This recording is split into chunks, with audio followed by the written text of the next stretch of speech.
Hi అండి. మనం shoulder గురించి నేర్చుకున్నాం కదా మొన్న వీడియోలో. మనకు సైజ్ బ్లౌజ్ ఇచ్చినప్పుడు దాని నెక్ ఎంత ఉందో అంత పెట్టినప్పుడు అదే షోల్డర్ పెట్టుకుంటే మనకైతే ఏ తేడా రాదు. ఒకవేళ వాళ్ళు ఒక రౌండ్ నెక్, డీప్ నెక్ అలాంటి నెక్ ఇచ్చి వాళ్ళు కొంచెం బోట్ నెక్ కానీ హై నెక్ కానీ ఇస్తే ఎలా మనం షోల్డర్ పెట్టుకోవాలి. ఇప్పుడు చూడండి 18 వరకు వస్తుంది. ఇలా చెస్ట్ వచ్చేసి 18 ఉంది. మీరు కుట్టేదానికి ఎంత చెస్ట్ ఉందో అంత మీరు చెస్ట్ చూసుకోండి. ఫస్ట్ చెస్ట్ చూసుకున్న తర్వాత ఇప్పుడు చూడండి చెస్ట్ చూసుకొని 4వ భాగం, చెస్ట్లో 4వ భాగం టేప్తో చూసుకోండి, లేకుంటే క్యాలిక్యులేటర్ ఉంటే మీ దగ్గర క్యాలిక్యులేటర్తో చూసుకోండి. 18 కదా, 18ని డబల్ చేస్తున్నా.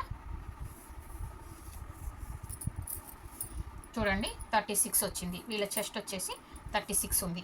ఇప్పుడు మనం ఈ 36ని ఏం చేయాలంటే 4 భాగాలు చేసుకోవాలి.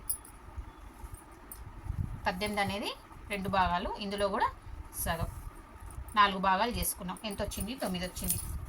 రాసుకున్నాం 9 వచ్చింది. అయితే ఇది చూడండి, ఈ 9ని ఆఫ్ చేసుకోవాలి.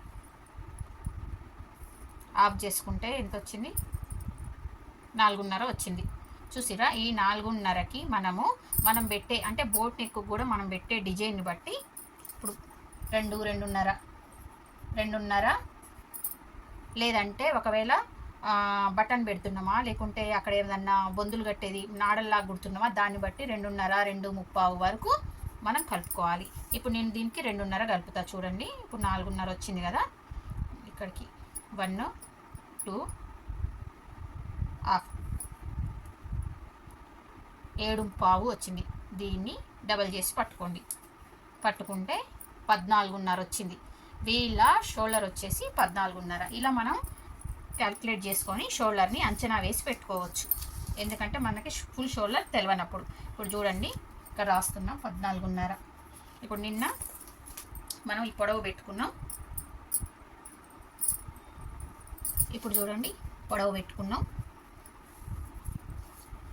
ఇప్పుడు ఈ పొడవు దగ్గర మనము 7.5 ఫుల్ షోల్డర్ పెడుతున్నాం. అంటే 14.5లో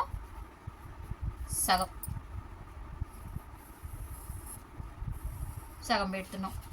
మళ్ళీ ఆ తర్వాత మనకి ఇక్కడ షోల్డర్ ఎంత ఉండాలి అనేది, ఇప్పుడు ఫ్రంట్ మీకు హై నెక్ ఉందా, ఫ్రంట్ కూడా హై నెక్ మోడల్స్ ఉంటాయి కదా, హై నెక్ ఉందా, కొంచెం మామూలు డీప్ నెక్ ఉందా చూసుకోండి. డీప్ అంటే 6.5, 7 కూడా ఫ్రంట్లో డీపే అంటారండి. అయితే అలాంటి మోడలా అని దాన్ని బట్టి మనం ఇక్కడి నుంచి ఇక్కడికి ఎంత తీసుకోవాలి అనేది ఇప్పుడు నేను చూడండి. ఇంకోటి ఏంటంటే మనకి ఇక్కడ ఏమన్నా ఉక్సులు, బ్యాక్ సైడ్ ఏమన్నా ఉక్సులు వస్తున్నాయా, ఉక్సులు ఏం రావట్లేదా చూసి పెట్టుకోవాలి. ఇప్పుడు ఫ్రంట్ ఉక్సులు అనుకోండి, ఇక్కడ ఏం వదలాల్సిన అవసరం లేదు. ఒకవేళ ఇటువైపు బ్యాక్ ఉక్సులు ఉంటే మాత్రం ఇక్కడ కూడా ఒక లైన్ కొట్టుకోవాలి. మీరు ఇక్కడ కూడా ఒక లైన్ కట్టుకొని ఇది ఉక్సుల పట్టికి, లూగుల పట్టికి వదలాలి. ఇప్పుడు నేను మెయిన్ చెప్పేది ఏంటంటే, ఒకవేళ డీప్ నెక్ ఉన్న బ్లౌజ్ ఇచ్చి షోల్డర్, ఒకవేళ హై నెక్, బోట్ నెక్ పెట్టమంటే షోల్డర్ ఎలా మెజర్ చేసుకోవాలనేది చెప్తున్నా. నా వీడియోలు ఫాలో అవ్వండి, క్లియర్గా టైలరింగ్ అనేది నేర్చుకోండి. Thank you.